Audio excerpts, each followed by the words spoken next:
Yes, since 2009.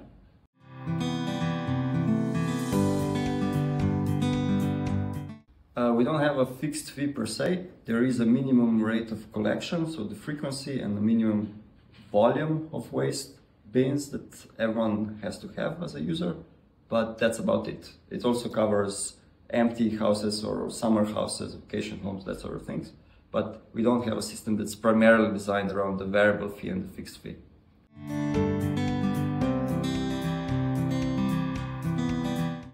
The bins are typically outside of the buildings. We have predominantly door-to-door collection, except in more remote areas where the economics don't work out. So it could be under locks, it could be accessible to everyone. It's up to the waste manager to decide.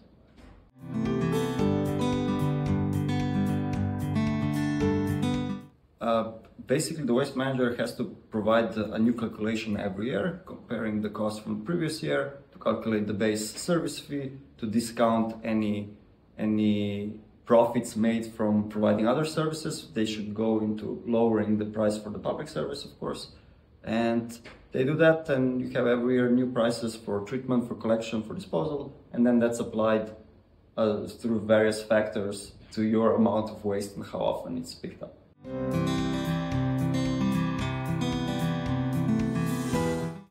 Well, in our system, because we had all the needed data before, it was a very smooth transition.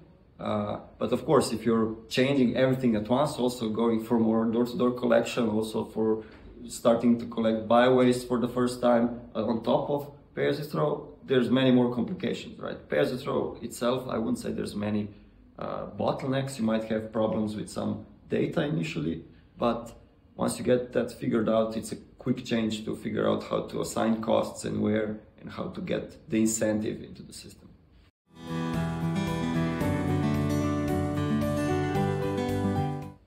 Through normal communication channels. So you have all the network, all the internet stuff, all the social media stuff, all the magazines that waste managers create, or they put articles in the municipality magazines. They have campaigns, they have other materials like leaflets, they use the backside of the bills for waste management and water management for awareness raising as well. So there are many opportunities. Many do also awareness raising in the community. They go to schools, to other groups. So it's a continuous process. It's not something you can do and it's done, but you have to repeat.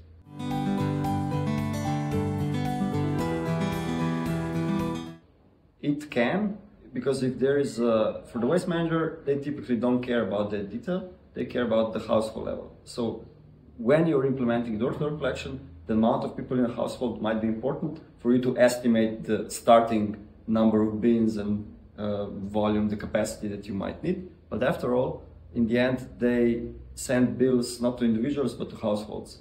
And then if it's in a multi-story building, multi-apartment building, it might be the building manager that then decides how to split the cost between the different apartments. If it's your own house, then you pay everything anyway, so no problem. But the bills themselves are very transparent. You have all the fees for all the different services, for the infrastructure, so many numbers, it's confusing.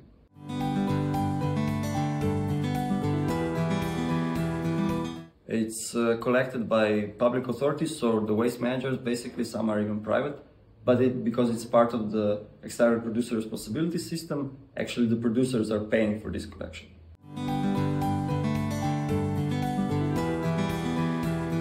Not yet, except some old one for returnable glass, for a few types of group packaging, but we're still in the process of adopting one for cans and for plastic bottles.